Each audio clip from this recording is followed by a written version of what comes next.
2011 discussion meet winner. And I will be moderating the discussion meet for this evening. Our timekeeper for this afternoon will be Jason Hill, our 2010-12 Young Farmer and Rancher Chairman.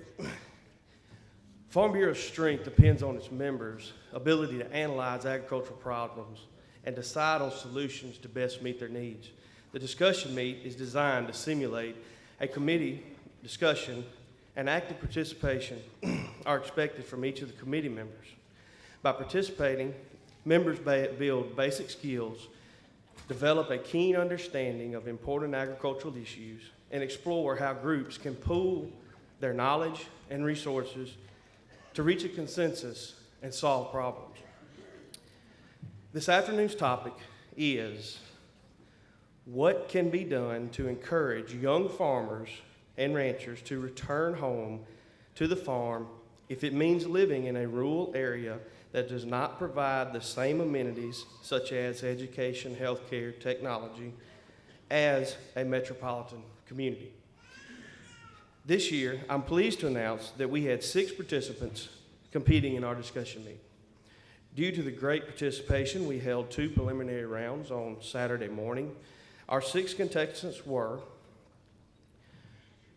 Mr. Corey Williamson of Yalobusha County, Miss Ellen Russell from Lamar County, Mr. Austin Smith of Perry County, Miss Paige Nicholson from Newton County, Mr. Jeremy Graham from Pontotoc County, and Mr. Matt McNutt from Bolivar County.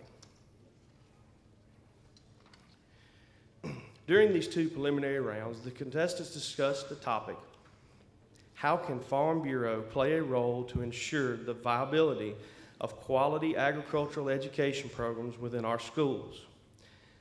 In each of these two rounds, 2 individuals were selected to move on to today's final. And they are Mr. Austin Smith, Mr. Corey Williamson, Miss Ellen Russell, and Miss Paige Nicholson. Would you please help me welcome our contestants to the stage?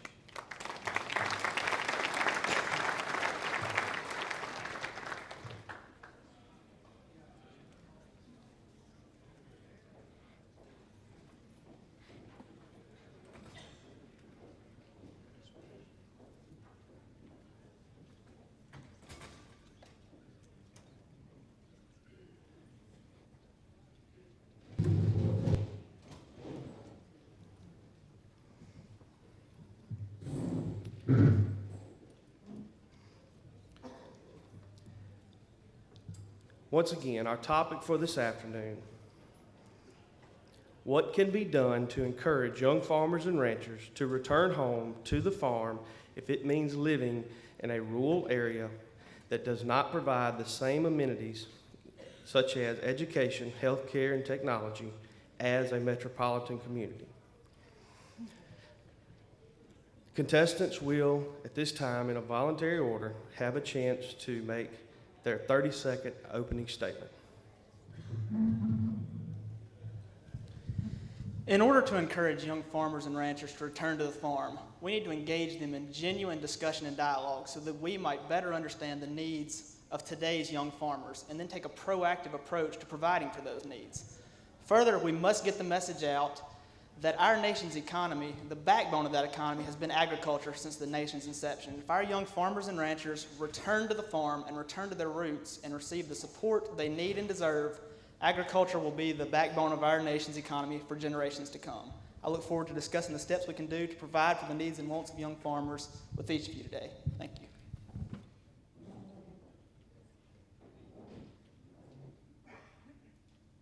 I would like to see Farm Bureau lobby for the lowering or the abolition of the estate tax. Also, we'd like to have tax breaks for young or new farmers. We'd also like to have tax breaks for young or new farmers, or see agricultural grants for those who are new to farming. Also, I'd like for a program like Farm Bureau to help educate young farmers on ways to maximize their production. It would be great to have the older farmers encourage younger farmers and share what they've learned. Also, it would be great to have rural school support from Farm Bureau and from the legislature to help encourage people to move to rural areas for better education for their families.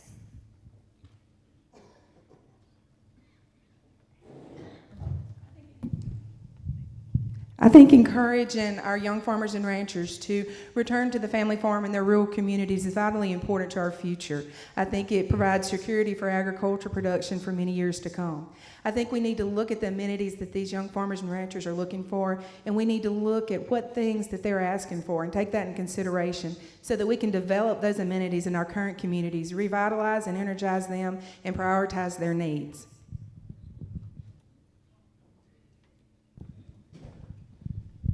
Attracting young farmers and ranchers back to rural areas seems like a daunting task, especially when you do compare the amenities that are available in metropolitan areas. However, if this issue and the questions surrounding it are to be solved, we are going to have discussion and have change of policy to ensure the long-term viability of production agriculture in this nation. Corey, Paige, and Ellen, I do look forward to a wonderful discussion with each of you.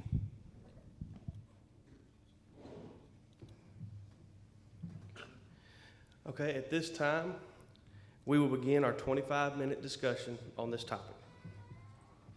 I believe that any discussion about how to encourage young farmers and ranchers to return to the farm begins with, why do people get into farming to begin with? I think if we took a poll of all the farmers and ranchers in this room, we would get answers like a family tradition. They're passionate about what they do. They love working with the land and producing a product that they can be proud of and stand behind. I think getting into farming for the money would be somewhere near the bottom of the list, with getting into farming to become famous. I believe that we have to understand why people get into farming and then take steps to introduce new ways to get more and more young farmers interested in those areas and to return to the farm. Ellen, what are your thoughts about that? I think you're exactly right, Corey. I think that we have to know the reasons behind why these individuals would like to come home, and of course it needs to be profitable. But I think we need to look at the amenities, such as education. When evaluating a community that you want to go back to, whether it's rural or even if it's an urban or more metropolitan area, you know, school systems are vitally important. That's the first thing. These young farmers and ranchers often have children, and that's going to be one of the first areas that they look at. I think that if we can encourage our schools to utilize technology, a lot of these are small rural schools. Small class size is great, but if you can't offer some of the advanced placement classes or some specialty classes that, you know, meet the students' needs, you know, some of these parents may choose to take their children to a, you know, more metropolitan area. Paige, do you have any questions or, you know, any thoughts on the issue since, you know, you're still enrolled in school? I think that a great step to make would be financial support for those families who are moving to a rural area. And maybe that grant could move with that child to the school and help to support those rural schools and build them up, because the youth is the future of America, whether they're coming from rural areas or metropolitan areas, and I don't think that the rural children should be overlooked. I do agree with each of you on that topic of education and ensuring that education is equally available to those living in rural areas as it would be in a metropolitan area. You know, the training of the young generation is very important. I would like to add to that, one of the disadvantages that those individuals living in rural areas do face is though health care. And I know that there has been some initiatives supported by Farm Bureau in some other states, such as North Carolina, to the health mission to help ensure the availabilities of health programs to those living in rural areas. And so that's another amenity that we've got to make sure that is available also. You're absolutely right, Austin. Rural health care is a vital issue, as well as, you know, ensuring insurance and things. Health care can also bring jobs to rural communities. If we could ensure quality health care, that brings in jobs and opportunities. Unfortunately, most spouses of farm employees or farm managers actually have to work off the farm. And I think anything that we could do to stimulate the economy and bring in job opportunities would be great, as well as, you know, the added benefits of health care. Absolutely, Ellen. One of the questions I want to pose is related to a health topic is the trend towards farmers markets, the increasing trend towards farmers markets and the food to table programs, and we're seeing a lot of trends towards that. The current statistic is that fresh produce there's a $900 billion food industry in the United States, and only 1% of that market is made up by fresh produce. And so farmers and young farmers and ranchers, the opportunity to allow themselves to get into food, let me get this straight. Food to table programs is something that's essentially vital because that is wide open for them right now. Do you, Corey, do you have any comment on that? I know that y'all are sweet potato farmers. I do. Austin, I'm glad you brought that up. I think niche farming and urban edge farming and direct marketing from producer to consumer is going to be of vital importance to agriculture going forward. On our farm, we do grow sweet potatoes, and I'm proud to say that just about 2 weeks ago, we began selling our sweet potatoes in a local produce store. And right there at the display, there's a label that says Williamson Family Farms. It allows consumers to put a face and a name with the product so they know where their product comes from and who produces it. I think going forward, we're seeing that consumers are becoming increasingly agri-curious. They want to know where their food comes from, who grows it, who stands behind it. And I think this direct marketing from producer to consumer is going to go a long way for that. And as far as having young farmers and ranchers return to the farm, I believe we're seeing increasingly that it's no longer an either-or proposition. Urban edge farming is taking root and really taking off with the advent of community-sustained agriculture and farmers markets. We're seeing more and more consumers who are interested in meeting their farmer, and so they can know where the food comes from. Paige, what are your thoughts on community-sustained agriculture? I think that farmers markets are a great thing for agriculture to get behind because, like you said, consumers are now looking for that feel-good when they're choosing a product, and they don't want to just eat whatever comes from the grocery store. They want to know some history behind it. They want to know that it's wholesome and safe for their family. So I feel like if we could get behind farmers markets and have smaller scale farmers support those, that would be great for communities and help keep money in smaller areas and keep it in the community that you're trying to build.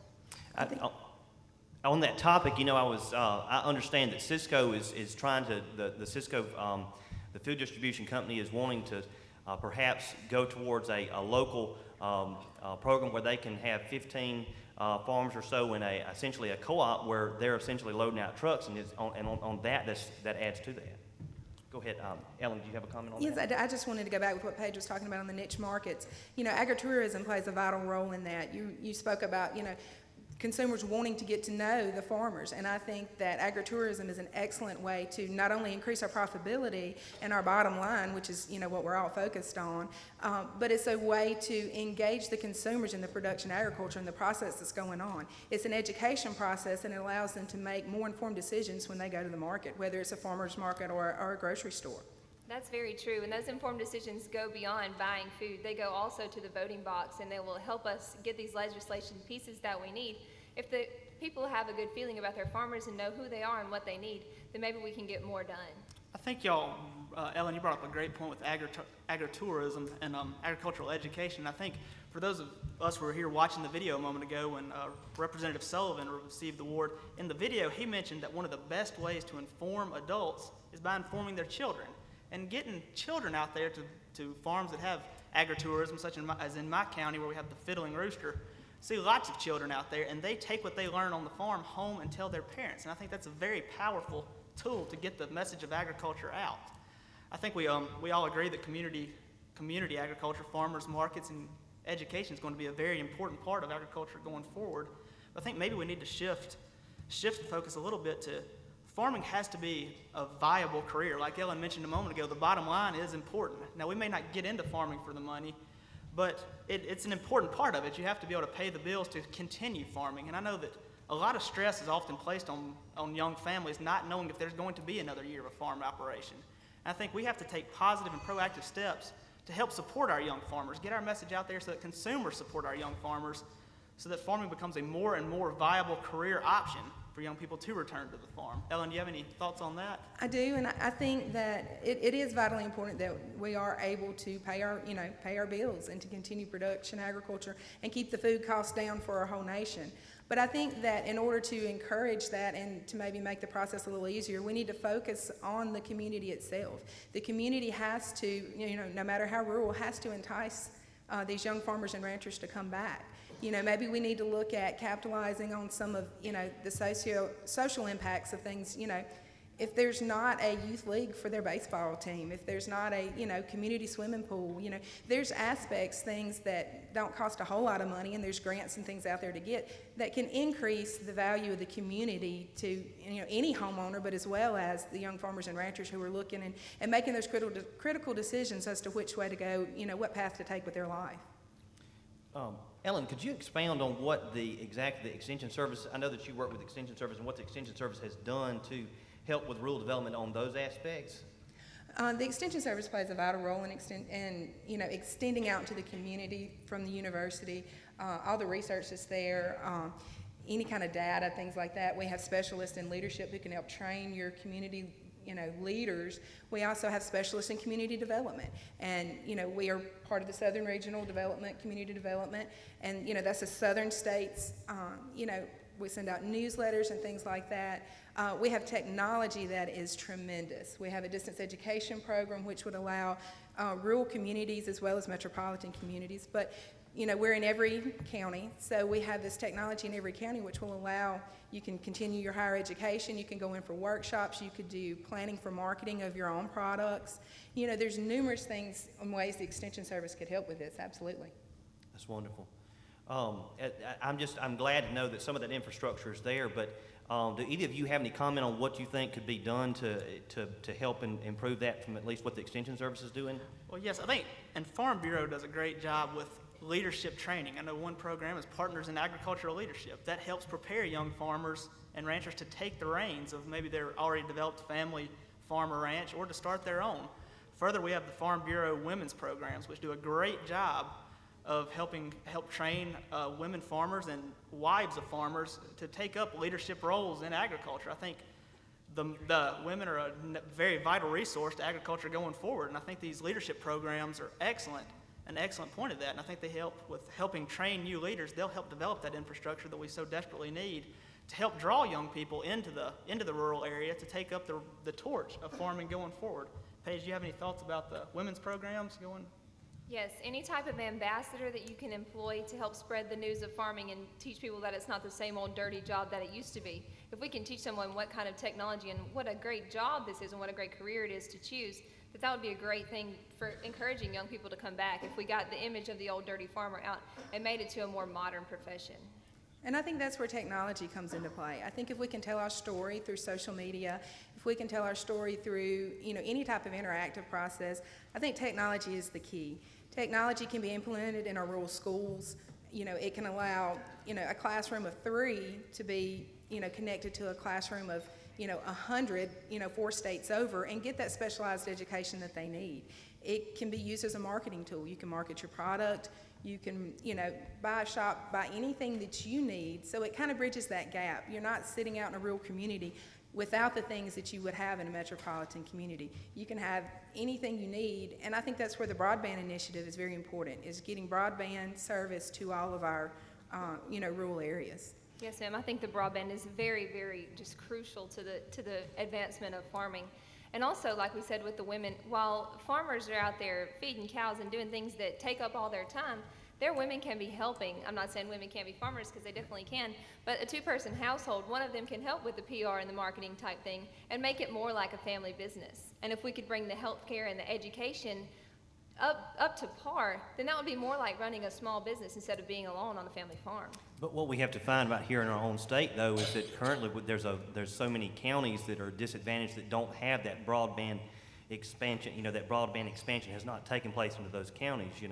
And I know that Connected Nation is something that's really trying to target and find where those counties are, and individuals can report to that. Hey, we don't have broadband in this area, and help with that expansion. But that's vitally important that that farmers and ranchers in rural areas be connected to the outside world. Absolutely. Yes, sir. I agree with both of you on that topic. Absolutely. This is it's an increasingly global market.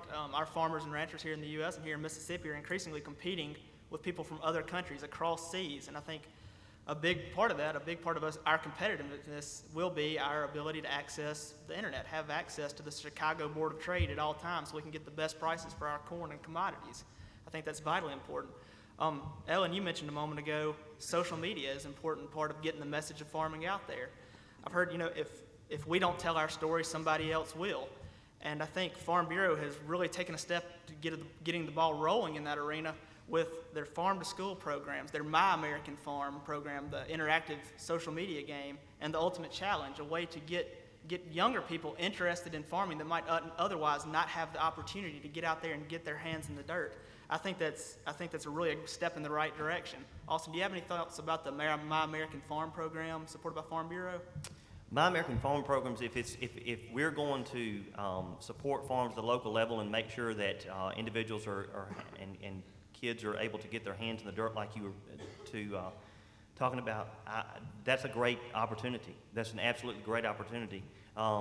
Anytime anyone can see what an individual farmer is doing and say, this is me, this is what I'm doing, and letting other people show that, it's going to help them into the markets themselves, because it's going to help them in the especially in the local markets and whatnot.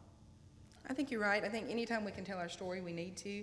Do you feel, Austin, that there is a potential with small business and entrepreneurship, and there's all kind of grants and things out there? Do you think that there's a potential there to develop our community and also tell our story by developing small business in our own communities? Absolutely. I'm glad you brought that point up, Ellen. The value-added product program is an opportunity for farmers to receive grants and help develop products that can be available in the global market. Whether it be also various grants and loans that co-ops farmers can come together in a co-op to apply for loans to help develop their product and get it out there on the global market. That's vitally important that young farmers and ranchers be accessing those opportunities. And I think it's important to our community, even if it's a bed and breakfast, that, a small business that opens as a bed and breakfast, that's bringing in revenue to our community, which will allow us to better ourselves in the amenities that we're lacking, whether it is education, whether it's recreation things, whether it's, just our local library, whatever the need is, any type of revenue we can bring into our community is going to better our community and our amenities. I think y'all brought up a couple of really interesting points there. One, y'all were talking about funding for rural development and business growth. The rural business growth, there's a grant for that. I think Farm Bureau has the tools and the resources to help our young farmers and ranchers avail themselves to these grants that are out there to help them get a farm up and running and off the ground. And another big program that's fairly recent that Farm Bureau's gotten is the Farm Bureau Bank. That allows young farmers and ranchers to get loans to buy the equipment they need to get the farming operation up and going, and to grow the farming operation for those that have been in business. I think that's a great step in the right direction, getting the funding out there. And Ellen, you mentioned education again. Another program supported by Farm Bureau that I think is really important is the All Children Are Equal Act. It could be rolled into the No Child Left Behind Act to ensure that rural schools get their fair share of the federal dollars for education funding, to make sure that our schools can be competitive with anybody. And when a young farm family is deciding whether they're going to leave and go to the urban setting to avail themselves to those schools, or come back to the farm and help to feed the 7 billion mouths we have to feed on the planet Earth already, I think being able to show that we get the funding we need to have top quality education programs in our school will go a long way to winning back young farmers and ranchers. Paige, do you have any thoughts about the All Children Are Equal Act? Just like I said earlier, I think that all children have the potential to be leaders for tomorrow, and rural children should not be overlooked. And I see that a lot of families like my own have gone to homeschooling if they're from a rural area, and the Broadband Act would also help that out. But it would be easier for the parents to manage the farm if they had a good education system for their children. So I think that that's a priceless thing to do, is to put money and time and effort into our rural schools. I think the children are the future. They're the ones that are going to be making our political decisions. They're the ones that are going to be managing our family farms and operations. And I think the more that we can invest in them, the better off we're going to be. And this is a great program, a great initiative, but, it comes down to we have to foster community support. And rural communities are excellent at rallying behind whatever the great cause is.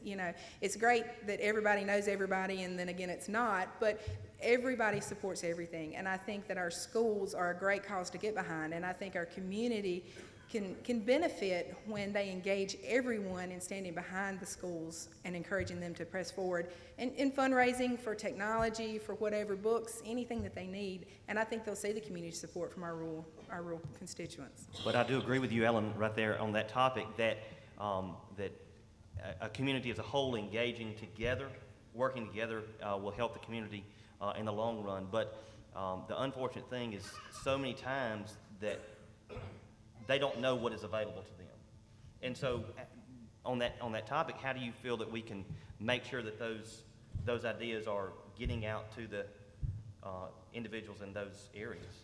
Well, I think, number one, that's a great role for the Extension Service to take on. It's a great role for Farm Bureau to take on. It's a great role as us as ambassadors, telling our own story and telling others of the opportunities that we know that are out there.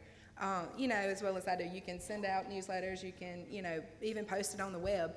But if word of mouth telling, hey, I've done this, hey, this worked on our farm, hey, this worked in our community, that's what gets the message home. That's the take-home message. That's a priceless thing in agriculture, is just having someone to tell the story, whether it be through mouth-to-mouth communication or just anything like social media that just gets people interested in technology, because farmers are now present on social media, and just putting that out there is a priceless thing for our industry. I think our land-grant universities would play a great role in that too, in educating our future leaders as well as our current community leaders, because the more that they're in the know and the more that they know where to go to find the resources that are available, the better off we're going to be.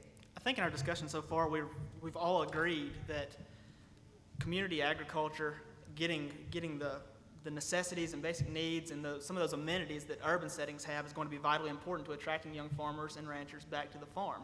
And I think all of us as rural residents are well aware of that. However, the facts are 80% of the U.S. population lives in an urban setting, and they may not be as well aware of the vitalness of agriculture to the U.S. economy. Currently, I mentioned a moment ago, currently there's 7 billion mouths to feed on Earth. By 2050, there's going to be a projected 9 billion. Right now, one farmer is responsible for providing food for 155 people. That's a tall task, but it's a task that is shouldered very well by America's farmers and ranchers. I think we have to get that message out to those that live in an urban setting who aren't attached to the farm in some way, so they can realize that they need to support our farmers, that they need to get behind federal legislation that supports our farmers on each level.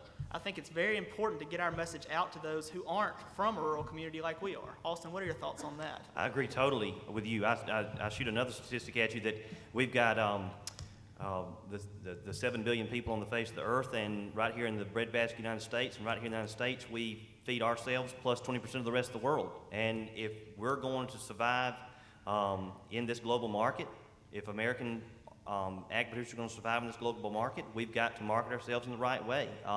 And it's more than just our domestic market, it is a global market. I couldn't agree with you more on what you just said. I think so. I think one more point with that is agriculture, when agriculture becomes about our ability to feed ourselves, produce enough food for each of us in our nation, I think agriculture immediately becomes an issue of national security. I don't want to have to depend on being able to feed my family, depend on farmers from another country and the practices they use there that aren't regulated by the USDA to ensure that safe things are being farmed in a safe and health-conscious manner. So I think it does quickly become an issue of national security, and one we have to take up and place a great deal of importance on. I do agree with you, Corey, that we do have we have the best food and we have the safest food. And I know that that the Extension Service does a lot with in helping to farmers to know what to do, when to do, and how to do with food products. Ellen, do you want to comment on that? I do. Food safety is very important, but I think probably more important than that is that we get the positive media out there. And I think the Farm Bureau, the Farm Families Media ad campaign is doing a wonderful job with that. And I think that the more positive media we can get out there, because you guys know that negative media gets out there fast and it takes a lot to retract that. So I think that, not only doing the right things, doing it responsibly is very important, but it's also telling that story that what we're doing is good and we're doing it the right way. Open communication with the public about the matter of national security, that we might not be able to feed ourselves without young farmers coming back. If we could just let everyone know that and have them encourage a young farmer, that would strengthen our industry. A nation that can't feed itself cannot defend itself. That's true. Right. And with the average age of America's farmers being 56 years old, it's going to become more and more important for young farmers and ranchers to take up the torch of agriculture and to continue to provide for ourselves. And we have to get that message out there.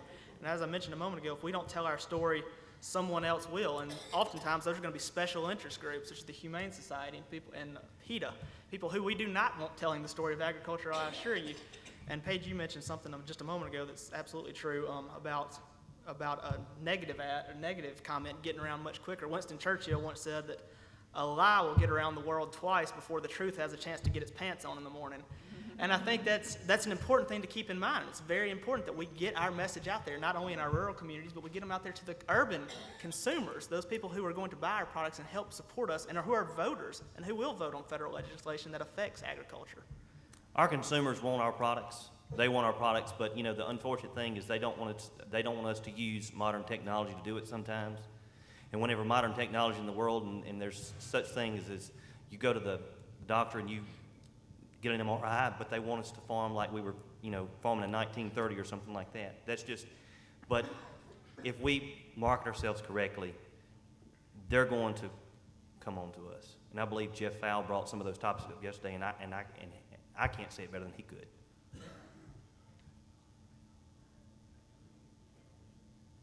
Well, I agree with that. He did. And for those, I know, Austin, obviously you had the opportunity to attend the Farm Families of Mississippi program last night, and Jeff Fowle did make some great points about how to get young people involved in the farm. He said, empower young people, give them responsibility. And he was talking about very young children, but I think if we give young farmers and ranchers that opportunity, they will rise to the challenge. They will pick up the torch of agriculture, and they will ensure that not only our nation, but the world has a ready supply of safe and dependable food for generations to come.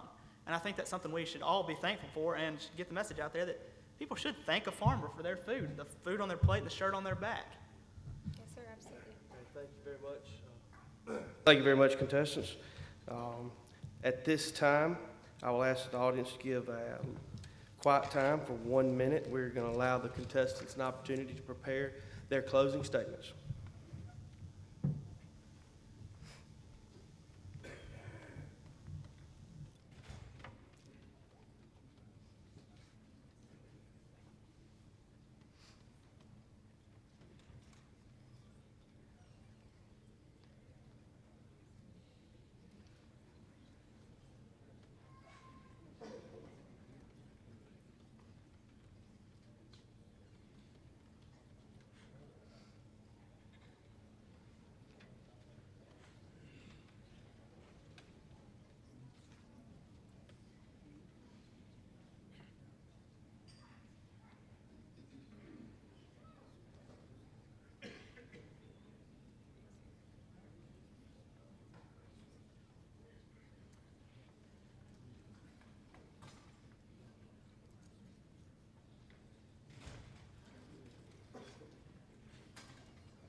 Okay, at this time, I will ask the contestants in voluntary order to please give their 1 minute closing statement.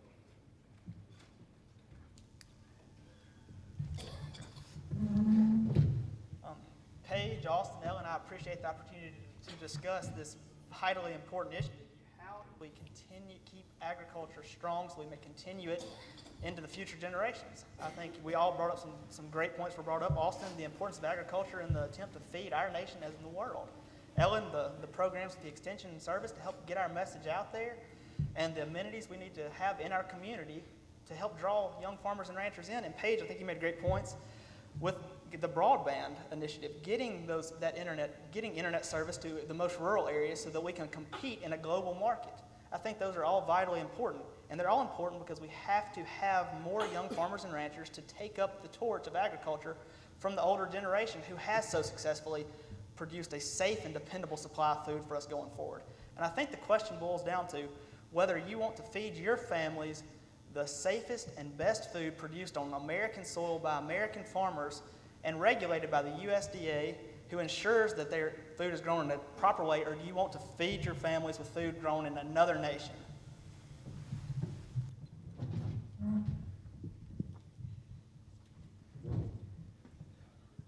Corey, Paige, and Ellen, I think that our discussion today has been a very good one. And Corey, whether the topics you brought up about the policies related to ag production and how we can change those for young farmers and ranchers, Paige, the stuff that you brought up, or the topics you brought up about supporting the broadband initiative, or what we can do for ensuring the next generation is able and well prepared, or Ellen, what the Extension Service can do to support young farmers and ranchers in their in its role in doing that. But I think that attracting young farmers and ranchers back to the rural area is extremely important to ensure the long-term national security of this nation, but it also ensures that we can feed ourselves and support ourselves for the long term. And I appreciate all of your discussion today. I think that two things that the three of us have really come around to agree on today is the pricelessness of consumer education and telling our story and letting people know that we need American farmers and we need people coming back to the farm to make sure that our food supply stays here where we can keep a watch on it, where we can be an independent nation. The other thing is the community development that's going to attract young farmers back to the farm. We need health care, education support. We need to grow that community and nurture the new jobs there and have it be a healthy community for young farmers and ranchers to raise their families in. I've enjoyed our discussion today, and I appreciate you guys' time and your effort that you put into the discussion today. I do think that technology is vitally important. I think that's the key to bringing these communities back up to what would be encouraging and enticing to bring these young farmers and ranchers back, because we need them. They play a vital role not only in feeding us, but feeding the whole nation. And I think the more that we can do in community development, based on our education, based on our health care, right down to the small things like the social infrastructure, anything that we can do amenity-wise that will encourage them to come back, level the playing field, and give their children, our future, a better opportunity, I think we're going to be better off.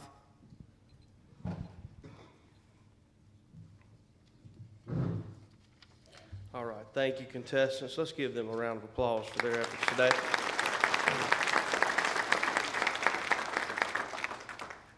At this time, I would like to introduce our judges for the discussion meet this afternoon.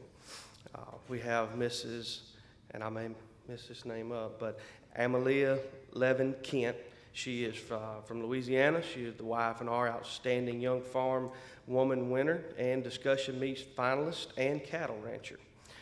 Mrs. Kathleen Early. She is AFBF Director of Legal Services and Assistant Secretary. And Ms. Tracy Armbruster, General Assignment Reporter for WJTV News Channel 12. Let's give them a round of applause and thank you for coming and helping us. Now we'll give time for the judges to leave. I don't know if they already have or not.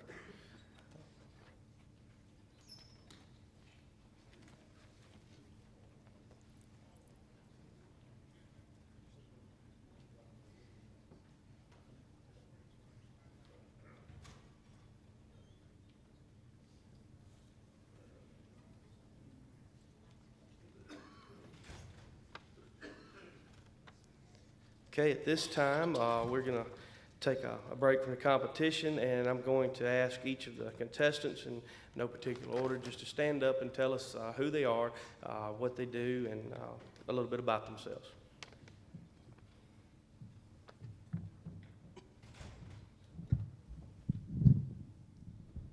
I'm Austin Smith. I'm from Perry County. I live in Petaluma, Mississippi.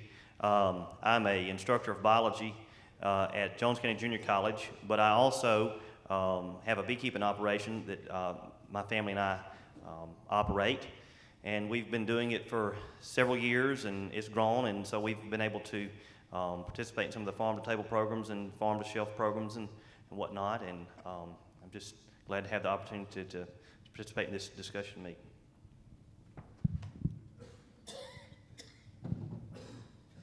I'm Ellen Russell, and I am from Lamar County.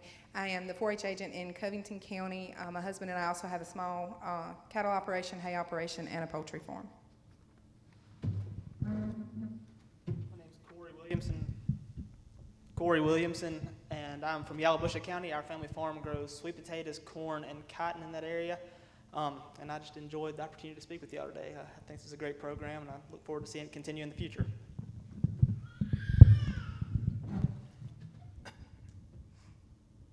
My name is Paige Nicholson. I grew up on a dairy and row crop farm in Lawrence, Mississippi. I'm a senior at Mississippi State University and will graduate in May of 2013.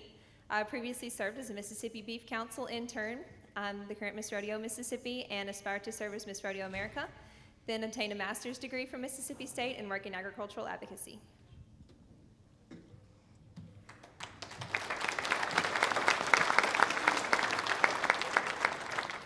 Again, thank you guys for taking time to participate in this.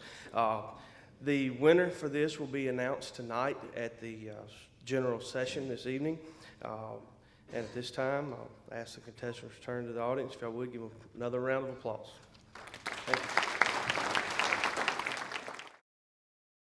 I had the privilege of competing in discussion meet last year and winning that and winning an outstanding group of prizes, a four-wheeler donated by the Life Company, and most of all, my wife said it was a perfect time for me to win because we got to go to Hawaii to compete in nationals out there, so she was pleased with that. There was a great time, it was a great competition. I had a great time out in Hawaii, got to meet a lot of the other competitors, and I can tell you right now that there's no doubt that the state of Mississippi has the best prize package for not only discussion meet, but for every contest we have.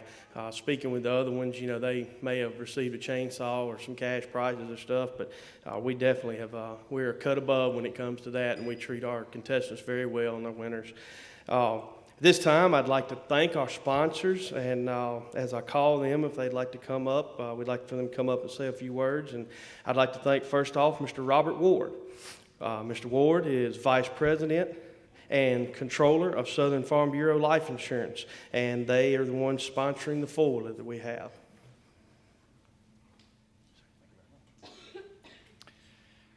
Yes, I'm proud to represent Southern Farm Bureau Life tonight, and we're very happy and pleased to be allowed to present the Honda Rancher to this year's winner. My grandfather was a farmer his entire life, and he lived to be 103, and I'm sure he never envisioned some kind of utility vehicle like this to help him with his farm chores. So again, we're very pleased and honored to be able to present the keys tonight.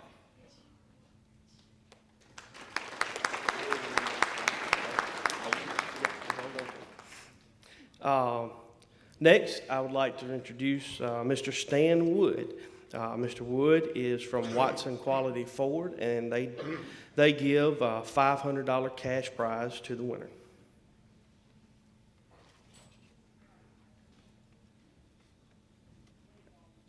I want to thank all of y'all for giving us the opportunity.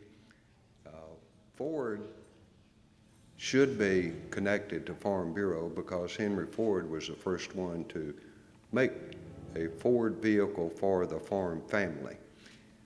I've been privileged to serve as your Ford salesman at Watson for, I think, 12 years now, according to Merlene, thereabouts. So also, I think all of you guys, I think now would probably be a good time, if I might, just to pull my name out for the, in fact, I'll tell you what, if you'll do this, make it legit, pull a name out for the little Raptor riding vehicle we've got out there. And would you read it off for me? Well, I'll try. I think that says Mr. Chester Bradley. Is that correct? Is that correct? Well, Mr. Chester Bradley has won that. Well, congratulations, and we thank you, and we at Watson Ford thank you again. Appreciate it.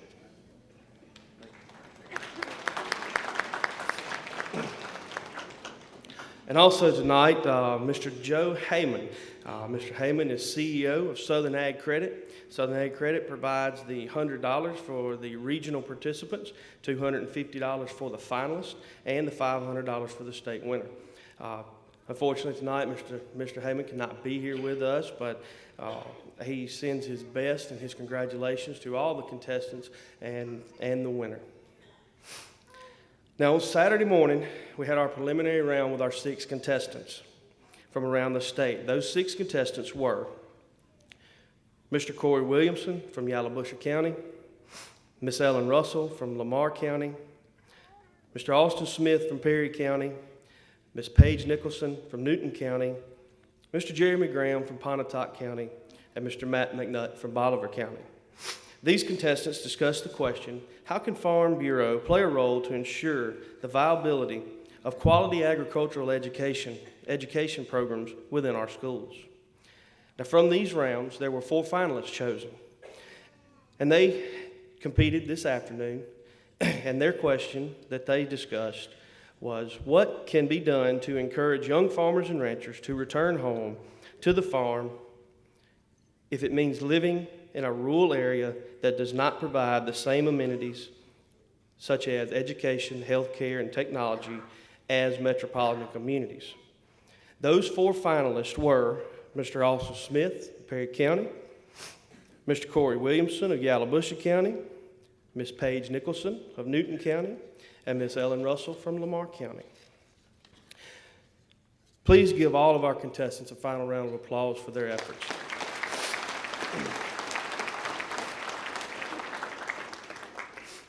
And I can tell you that this afternoon's competition was very good. They all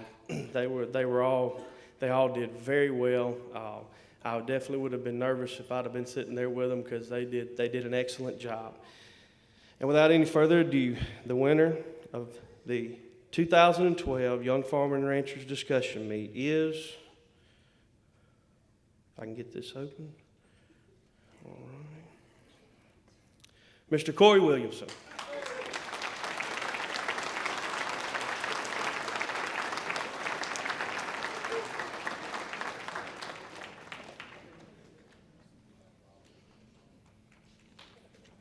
And Corey will move on now to represent Mississippi Farm Bureau at our national competition in Nashville. Congratulations.